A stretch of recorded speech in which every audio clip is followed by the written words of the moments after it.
Well, ready or not, the football season is once again upon us when it comes to Ohio State football. March 17th, spring practice opens. It's going to be different this year.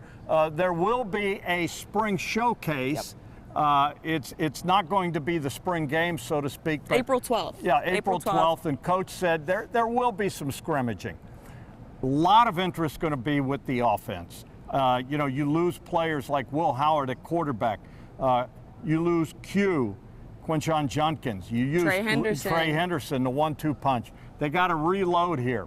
And then Brian Hartline's going to be the new offensive coordinator. Ryan Day, though, we talked to him, and he feels like, the pieces are here, but it is going to be well, they don't like to say rebuild, but it's going to be a reloading process. Absolutely. It's a reloading process. Like you said, you've got those huge position groups that need to be filled. I mean, they said their roster isn't full yet. So this is where they're going to go with spring. They're going to work to see which guys fill those gaps. They're going to look to the portal a little bit to see if they can fill some of that roster. But the guy in charge of the offense is Brian Hartline, and this is a guy who has had that coordinator title before, but Ryan Day was calling the plays. This season, Brian Hartline's calling the plays, but Ryan Day has nothing but confidence for the former Buckeye. Yeah, he's worked his tail off, and when you evaluate, coaches, you got to work at it. You got to be one of the first guys in the building. You got to be one of the last guys to leave. I mean, you got to grind on it. I think he's made the transition from being a player to a coach very well in a quick period of time. His recruiting speaks for itself. But to me, the work ethic has been excellent. The players relate to him. He has credibility. He's got confidence. But he's grown as a coach. He's handled situations well. He understands, when we're on the headset, I think that's one of the things, too, that people don't realize. Like, the play caller is the play caller, but, like, in between series, man, we need to get to this. We need to get to this. It's third down. We're going to get to this. He's been on the headset. I mean, he's there saying, we got to get to this. We got to do this. Like, sees things, makes adjustments in game. But it's going to be fun to watch him, manage a group of people now, because that's a big difference. You got all the coaches in there, and now you're the guy who's got the clicker. You got to make the adjustments. You got to challenge those coaches. You got to make the tough decisions on personnel and where we're going schematically. And I'm still going to be there, but I've really tried to let him go and run with this thing. And so I'm excited to see. When you look at Brian, when he's put his mind to something, he's got it done, and I believe he's going to get this one done too. You look at Brian Hartline, he's a guy that I covered here as a receiver, and it wasn't that long ago. He's, 38 years old, but he is a guy, he's proven himself as a great recruiter. If you want to play receiver in the college ranks, you come to Ohio State. He is proven himself as a great receiver coach. Look at go down the list. Look at the way he's developed these guys, and this is the next progression. And it's going to be interesting to see how he handles. He's got to figure some things out. He's still working it through his mind. But I think it's fair to say he's very excited about this opportunity. Whether you want to be a coach and then you become a coach, and when you're an assistant, but then you want to be the head position coach, and so on and so forth, having that perspective, being in that spot is definitely different. And so the amount of growth that you can have individually in that opportunity is as much as you're willing to make it. I think if you have that mindset, you can grow a lot. If you have a shouldered off mindset, like, I know everything already, then you probably won't grow as much. But that opportunity then was awesome. This opportunity is great, and it feels even better currently. Obviously, the big question is they're loaded at receiver. They got Jeremiah Smith back, need I say more. But who's going to be throwing the football? It's a three-man race. Yep. You've got Lincoln Keyholtz, who's been here the longest. You've got Julian Sayin, who came in last year from Alabama, and then Tavian St. Clair, the super freshman that's coming in from Bellefontaine. We talked to Ryan about it, and he thinks it's going to be wide open. He thinks it's going to be wide open. Definitely a competition in, like you said, a three-man race. But the key that I took from what Ryan said this week is that the biggest thing is leadership. Leadership is not something you can teach. It's something that kind of builds over time, and it's something within you. And we all saw Will Howard. He is a leader out there. The way he talks in front of a group, the way he stands up in front of the room and commands that room. Ryan said, we need to get these guys in front of the team. We need to put them and make them talk in front of the team, because the reality is your quarterback's your leader out there, no matter if you're a freshman or if you're a fifth year. And this is a young, besides Lincoln Kienholz, this is a young quarterback room. So that is the biggest thing for Ryan Day, is not only teaching that leadership, but proving that that is how you win those big-time football games. You know, they're going to have to compete. And, you know, we need a quarterback to be tough. We need him to be a leader. I've said this before. They've had a great opportunity to watch Will, even Tavian, you know, because he was a big part of, you know, being around these guys last spring. I don't think he missed his spring practice.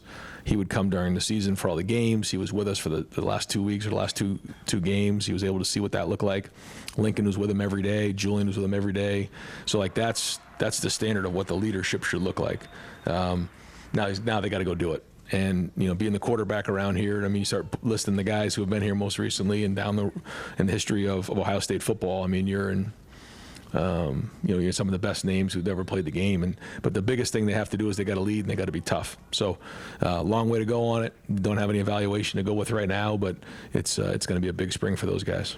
So who's going to be the quarterback come the fall? Well, we're hopefully going to learn a lot this spring. Let me just say this. I know a lot of people say Julian Sayin it's his job. Mm-hmm. I think he might have an edge, but I'll tell you what, don't sleep on Lincoln Kienholz. The guy has been in the program.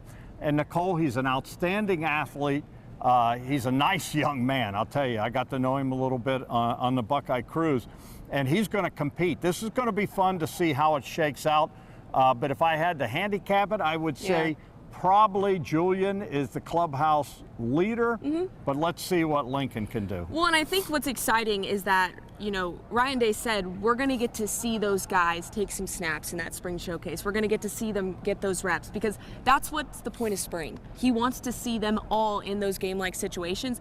I mean, yes, Tavian St. Clair, obviously, he's the young one coming in, and he does not have the edge in terms of the QB1 spot. But he's been around this team for a long time. Weird things have happened, exactly. He's been around these guys from, you know, the spring. He was with them in the playoff run, which I love that, because he's around this program before coming in as an actual student. So I think it's going to be real interesting. It's always my favorite part of football season is the quarterback race, because you never know what's going to happen. The other big thing with the football team is they have a new defensive coordinator. Talking about Matt Patricia, here's a guy with NFL experience, 19 years, won 3 Super Bowls with the New England Patriots. He has already hit the ground running. We had a chance to talk to him.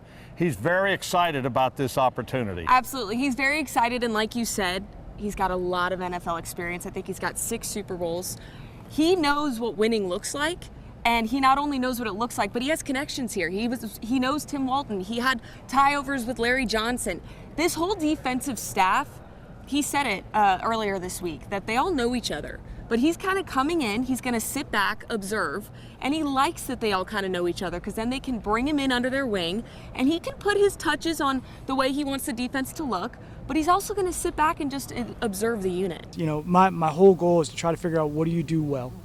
How do I put you in the best position to go get on the field and do that job well, to the best of your ability? Because if you can play fast, you can play aggressive, because I have you in your skill set, then you're going to be disruptive as a defensive player. You're going to help us win as a defense, win as a team, and we can fit the pieces around where everybody goes, you know, in that accord. So, and then grow from there. And he's going to get help. You know, it's a little different because the entire staff is staying from last year's defense, with the exception of Matt Patricia. But there's going to be a learning curve, but there's also some familiarity. Timmy Walton and him have a relationship. Tim Walton, who's going to be the co-defensive coordinator, very excited about this opportunity, being reunited with Matt Patricia. He's a brilliant mind. He's sharp. He knows the game. We'll be able to work together, knows the same language. And then, we'll be able to teach the guys at a high level, understanding the game of football and the game within the game. So we're excited about it. It'll be a combination of stuff, because we had a lot of guys step back, me and James and Matt and Coach Jay, all of those guys, we work together a lot. So he's the added piece that's coming in that'll be a great addition to it. So we'll just try to blend it and see how all this stuff fits together. And the thing is, the defense was so good, probably the strength of the team a year ago. Boy, the way they finished the season in that 4-game run. We asked Matt Patricia, is there going to be wholesale changes? His big thing is he's going to call a defense that enhances people. He loves Caleb Downs. Yep. He's high on Sonny Styles. He said it's going to be fun to scheme with those guys. Well, right. We asked him, we said, what excites you about this defense? I mean, it was one of the best, if not the best, in the country last year.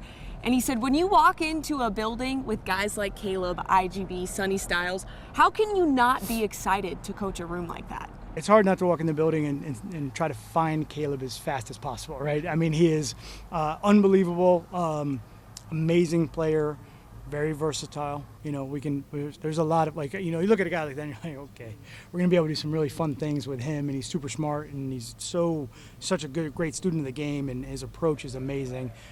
Sonny Styles, I mean, when you look at him and, Arvell, I mean, those are guys, we always had big backers. I walked in and I was like, okay, I'm home. I'm like, this is like, these guys are, they're big, they're long, they can move, they eat up a lot of space. So now my brain just starts going, I'm like, oh, we can do this, we can move them here, we can put them there, we can line up here and do all those things. But then you got IGB outside, Jermaine, you have so many great players to me. I don't know, it's exciting. And so there you have it. The defense, the old saying is, Nicole, they don't rebuild here, they reload. And they reloaded at defensive coordinator. They're reloading on the defensive front.